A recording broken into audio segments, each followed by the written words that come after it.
Good morning, students. I am Anil from Gyanjati Public School, and today we will discuss some mathematical terms for class 6. So, let's start. First thing is number system. What is number system? Number system क्या होता है? Number system किसी भी number को express करने का तरीका होता है, वो नंबर सिस्टम कहलाता है। एक सिस्टम है जो किसी भी नंबर को एक्सप्रेस करता है, किसी भी नंबर को कैसे एक्सप्रेस करना है, व्यक्त करना है, बोलना है, वो नंबर सिस्टम होता है। जैसे आप हम सब बोलते हैं जैसे 10 लाख, 5 लाख, 8 लाख, 8,30,965, ये सारी चीज़ें, ये क्या है, एक सिस्टम बनाया गया है। तो दो तरह के नंबर सिस्टम होते हैं, एक इंडियन नंबर सिस्टम और एक इंटरनेशनल नंबर सिस्टम। दो तरह के नंबर सिस्टम होते हैं, Indian number system and international number system. Indian number system जिसमें हम लोग लाख, करोड़, 10 करोड़ अरब की बात करते हैं, वो इंडियन नंबर सिस्टम होता है।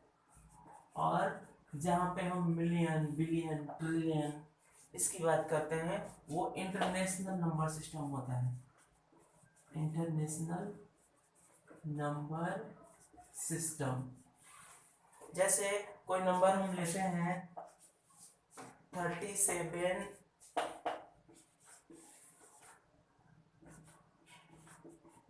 सपोज ये नंबर है हमारा। तो अगर हमें इंडियन नंबर सिस्टम में बोलना होगा तो हम कैसे बोलते हैं, हमें पता है। इस तरह हम इधर से लगाना स्टार्ट करते हैं, बोलना स्टार्ट करते हैं। तो ये 21, 22, 11, 10 लाख, 10 लाख करोड़, 10 करोड़, 37 करोड़ 50 लाख 97,154, ये इंडियन सिस्टम हुआ। 37 करोड़ 50 लाख 97,154। इंटरनेशनल सिस्टम की जब बात करते हैं तो 10 लाख जिस होता है, हम वहाँ पे 1 मिलियन बोलते हैं। तो यहाँ पे ये जो इसको हम बोलेंगे 375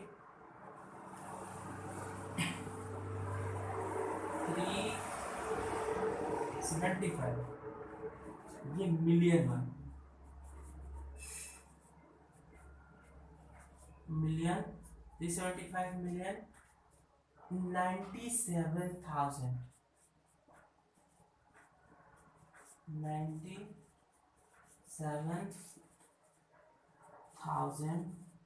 154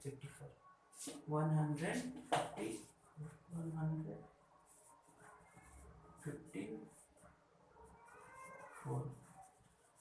ये क्या है, ये इंटरनेशनल सिस्टम है। और इंडियन सिस्टम में हम क्या बोल रहे थे, 3 करोड़ 75 लाख 97,000, 37 करोड़ 50 लाख 97,154, वो इंडियन।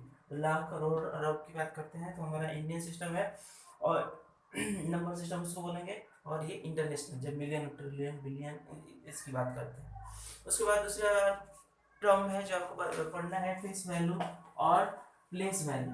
फेस वैल्यू किसी भी नंबर का फेस वैल्यू, किसी भी डिजिट का फेस वैल्यू वही डिजिट ही होता है। जैसे अगर किसी नंबर है और उस नंबर में 3, 5, 7, 9, 4, ये 2, इसमें किसी भी डिजिट का फेस वैल्यू जो होगा, face value of A digit in A number is that digit itself, वो डिजिट ही उसकी फेस वैल्यू होती है।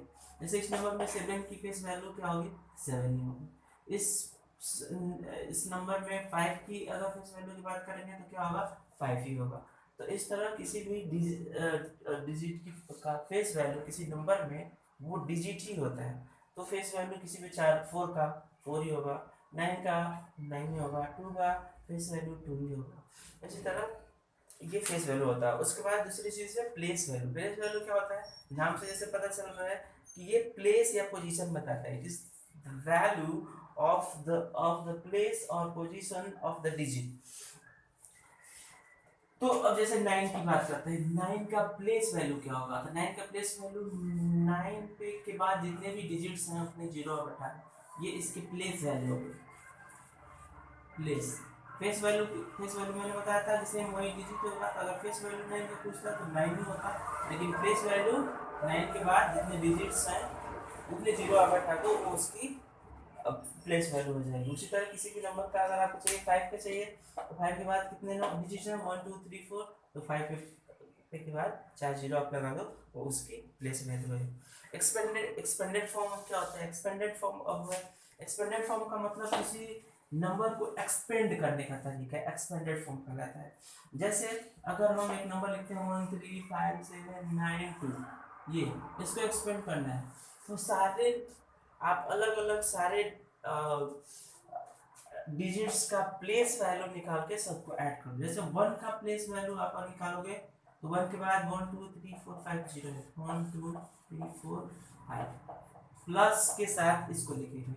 3 का प्लेस वैल्यू 3 के बाद कितने जीरो है 1 2 3 4, 1 2 3 4 प्लस 5 के बाद कितने नंबर्स डिजिट्स हैं 3 1 2 3, 7 के बाद 2 प्लस 9 के बाद 1 प्लस 2 के बाद कुछ भी नहीं है। ये इसका एक्सपेंडेड फॉर्म हो गया। तो किसी भी नंबर का एक्सपेंडेड फॉर्म आपका निकालना है उस नंबर की प्लेस वैल्यू सारे डिजिट्स हैं सबकी प्लेस वैल्यू निकाल दो और प्लस के साथ उसको लिख दो, तो उसका एक्सपेंडेड फॉर्म हो गया। उसके बाद है टर्म प्रीडिसेसर और सक्सेसर। प्रीडिसेसर क्या होता है और सक्सेसर क्या होता है? प्रीडिसेसर किसी भी नंबर का प्रीडिसेसर उसके जस्ट पहले वाली वैल्यू होती है और सक्सेसर जस्ट बाद वाली वैल्यू होती है। जैसे अगर किसी नंबर का प्रीडिसेसर निकालना है मतलब उस नंबर में पहले वाली वैल्यू मतलब उसमें -1 आप घटा दो तो उसका प्रीडिसेसर होगा, और सक्सेसर मतलब जस्ट बाद वाली वैल्यू अगर उसमें +1 कर दो वो सक्सेसर हो गया। जैसे अगर हम प्रीडिसेसर की बात करते हैं किसी भी नंबर का, तो उस नंबर में से जिसका आपको निकालना है उस नंबर में से 1 घटा दो वो उसका प्रीडिसेसर हो जाएगा। और जब सक्सेसर की बात करते हैं तो उस नंबर में जिसका सक्सेसर निकालना है उसमें 1 जोड़ दो तो वो उस आपका सक्सेसर मिल जाएगा। जैसे अगर हम 351 का प्रीडिसेसर और सक्सेसर निकालना तो सब जब प्रीडिसेसर निकालेंगे तो नंबर -1 मतलब नंबर है 351 में से 1 घटाएंगे तो इसका प्रीडिसेसर क्या होगा 350, और सक्सेसर की बात करेंगे तो 351 नंबर है +1 ऐड करना है तो 352। ये होता है किसी भी नंबर का सक्सेसर और प्रीडिसेसर। उसके बाद है असेंडिंग और डिसेंडिंग ऑर्डर। किसी भी नंबर का असेंडिंग ऑर्डर मतलब किसी नंबर्स को असेंडिंग ऑर्डर में अरेंज करने का मतलब होता है कि इंक्रीजिंग ऑर्डर में अरेंज करना। जैसे मान लो 5 9 3 4 8 7 ऐसे है, तो इसको अगर इंक्रीज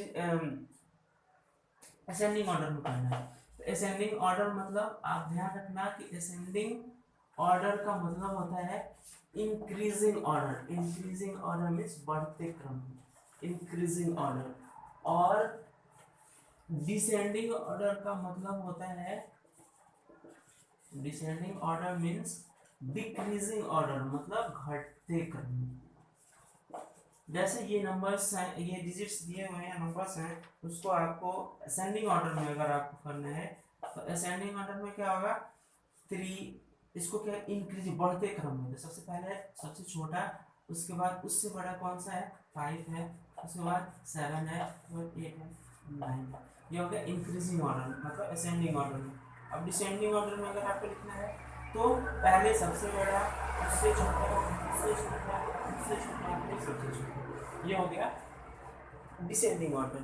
तो इंक्रीजिंग ऑर्डर और डिसेंडिंग ऑर्डर की बात करें। उसके बाद आपको पढ़ना है नेचुरल नंबर्स क्या होते हैं। तो आपको पता है नेचुरल नंबर्स काउंटिंग के नंबर्स। काउंटिंग कहाँ से स्टार्ट होती है 1 से। जब भी हम काउंटिंग करते हैं काउंटिंग की बात करते हैं तो 1 2 3 4 5 6 7 8 9 करते हैं। तो काउंटिंग के जितने भी नंबर्स आपको मिलेंगे वो सारे नेचुरल नंबर्स कहलाते हैं। नेचुरल नंबर्स आप सीधे सीधे बोल सकते हो काउंटिंग नंबर्स। नेचुरल नंबर को क्या बोल सकते हैं काउंटिंग नंबर्स। और स्टार्ट कहाँ से होता है 1 2 3 4 5 6, ये कहाँ तक जाएगा इनफाइनाइट तक, नंबर जितने तक बने होंगे वहां तक काउंटिंग के नंबर। तो इस ये हो गया नेचुरल नंबर, काउंटिंग के नंबर्स। अब इसमें अगर कोई पूछता है कि स्मॉलेस्ट नेचुरल नंबर कौन सा, सबसे छोटा 1 होता है, इससे नीचे इससे छोटा नेचुरल नंबर नहीं हो सकता। सबसे बड़ा क्या होगा, तो बड़ा कोई लिमिटेशन नहीं है, इनफाइनाइट तक जाएगा, जहाँ तक जाता है जा सकता है, तो कोई बड़ा नंबर नहीं हो सकता। ये नेचुरल नंबर होता है। अगर किसी नेचुरल नंबर में जीरो जब इंक्लूड हो जाता है तो वो होल नंबर हो जाता है। जैसे नेचुरल नंबर होल नंबर जो होता है जीरो और प्लस जो नेचुरल नंबर तो जीरो और नेचुरल नंबर क्या है आपको पता है, 1 2 3 4 5 6 इनफाइनाइट। तो जब जीरो इंक्लूड हो गया वो होल नंबर हो जाता है, तो ये हो गया होल नंबर। अब क्वेश्चन जैसे क्वेश्चन होता है कि क्या सारे नेचुरल नंबर होल नंबर हैं, तो हाँ है, क्योंकि सारे नेचुरल नंबर देखो इसमें होल नंबर में जीरो और उसके अलावा सारे नेचुरल नंबर भी आते हैं। तो अगर क्वेश्चन होगा कि all natural numbers are whole numbers, true है कि फॉल्स है, तो ये क्या है, ट्रू है, सारे नेचुरल नंबर होल नंबर हो सकते हैं। लेकिन अगर इसका रिवर्स अगर क्वेश्चन पूछा जाए कि all whole numbers are natural numbers, तो all whole numbers natural number हो सकता है, नहीं हो सकता, क्योंकि जीरो की वजह से ये नहीं हो सकता, क्योंकि जीरो इसमें इंक्लूड है। अगर जीरो इंक्लूड नहीं होता तो सारे नेचुरल नंबर होल नंबर हो सकते थे, लेकिन जीरो इंक्लूड होने की वजह से और सारे होल नंबर नेचुरल नंबर नहीं हो सकते, तो जीरो की वजह से ये फॉल्स हो जाएगा, ये फॉल्स हो जाएगा। तो इस तरह ये नेचुरल नंबर और होल नंबर है। उसके बाद है अगर आपको डिजिट्स दिए हुए हैं और आपको नंबर फॉर्म करना है, आपको नंबर बनाना है, फॉर्मिंग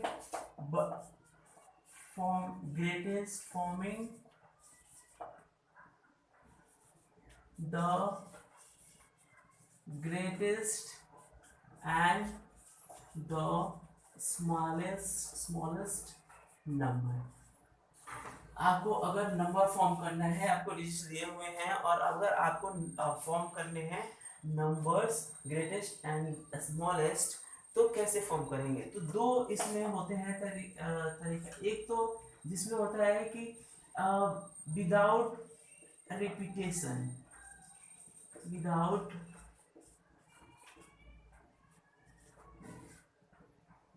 रिपीटेशन, आपको रिपीटेशन अलाउड नहीं है, मतलब आप नंबर रिपीट नहीं कर सकते।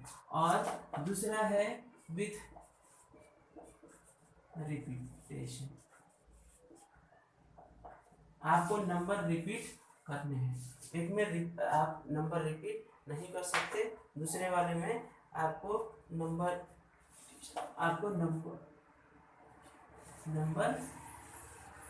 रिपीट करने हैं। तो जिस हम पहले बात करेंगे कि विदाउट रिपीटेशन का, विदाउट विथ रिपीटेशन,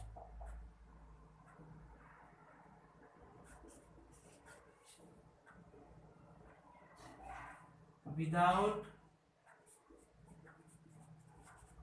आपको जब रिपीटेशन अलाउड नहीं है तब कैसे नंबर बनाएंगे। जैसे कोई डिजिट लेते हैं हम, कोई सा भी, जैसे 6 9 4 3 8 6 9 4 3 8, चलो और लेते हैं 5 2। अगर ये आपको ग्रेटेस्ट नंबर फॉर्म करना है और फिर स्मॉलेस्ट नंबर फॉर्म करना है, तो कैसे इन डिजिट से कैसे करेंगे। तो रिपीटेशन अलाउ नहीं करना है, जो डिजिट्स दिए हुए हैं सिर्फ उसी का यूज करना है, कोई भी डिजिट्स को रिपीट नहीं करना है। तो विदाउट रिपीटेशन अगर आपको ये नंबर्स ग्रेटेस्ट नंबर फॉर्म करना है, तो आसान सा तरीका है कि अगर रिपीटेशन नहीं है तो रिपीटेशन नहीं करना है, तो नंबर फॉर्म करने का आसान सा तरीका है कि ग्रेटेस्ट नंबर जब फॉर्म करना होगा तो उसको डिक्रीजिंग ऑर्डर में आप लिख दो।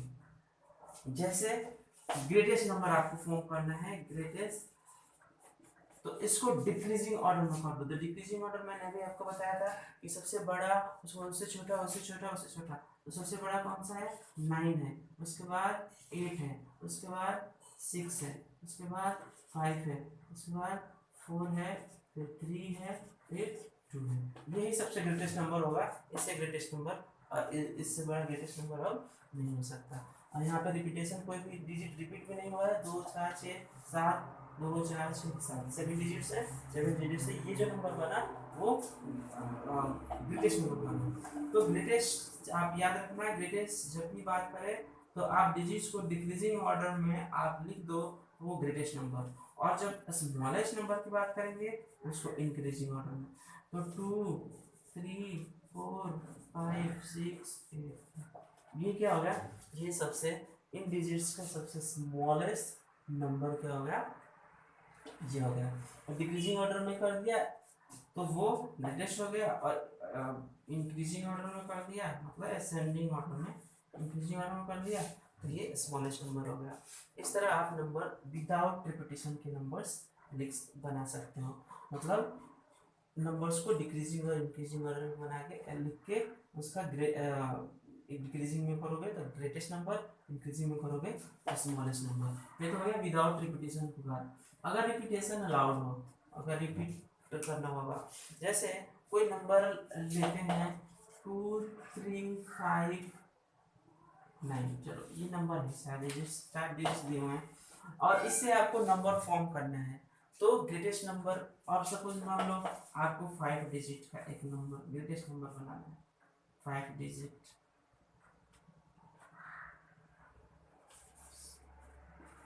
ग्रेटेस्ट नंबर,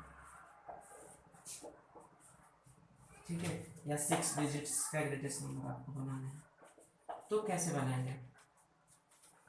तो इसको बनाने का तरीका ये है कि अगर आपको ग्रेटेस्ट नंबर बनाना है तो इधर से राइट साइड से आप नंबरों को असेंडिंग ऑर्डर में करते जाओ। राइट साइड से असेंडिंग ऑर्डर में, तो राइट साइड में से असेंडिंग ऑर्डर में करोगे मतलब पहले इधर स्मॉल, फिर उससे बड़ा, फिर उससे बड़ा, फिर उससे बड़ा, फिर उससे बड़ा, 2 4 5 डिजिट।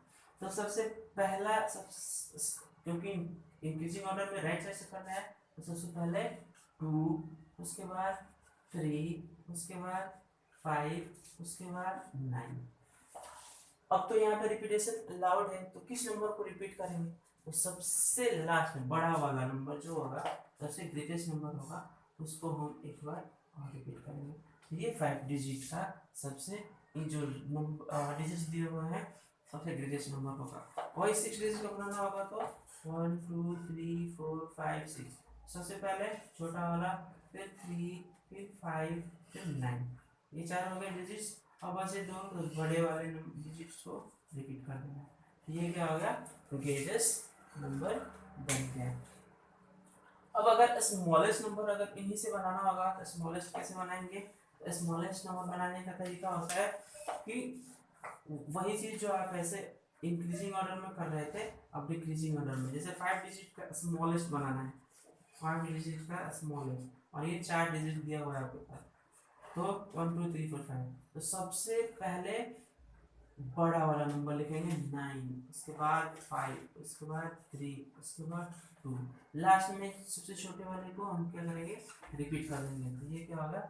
सबसे स्मॉलेस्ट नंबर होगा। अब 6 डिजिट का बनाना है तो वैसे ही 1 5 9 5 3 2, 4 डिजिट्स हैं, 4 डिजिट अरेंज कर दिए डिक्रीजिंग ऑर्डर में। लास्ट में जो डिजिट बचा उसको जितनी बार 2 4 6, ये हमारा हो गया स्मॉलेस्ट नंबर। तो इस तरह हम ग्रेटेस्ट और स्मॉलेस्ट नंबर निकाल सकते हैं। अब नेक्स्ट क्लास में हम properties operations on whole number पढ़ेंगे, जिसमें प्रॉपर्टीज पढ़ेंगे, जिसमें closure property, commutative property, associative property और एक्जिस्टेंस ऑफ आइडेंटिटी, ये सारी प्रॉपर्टी एडिशन के लिए, सब्ट्रैक्शन के लिए, मल्टीप्लिकेशन के लिए और डिवीजन के लिए। तब तक के लिए थैंक यू।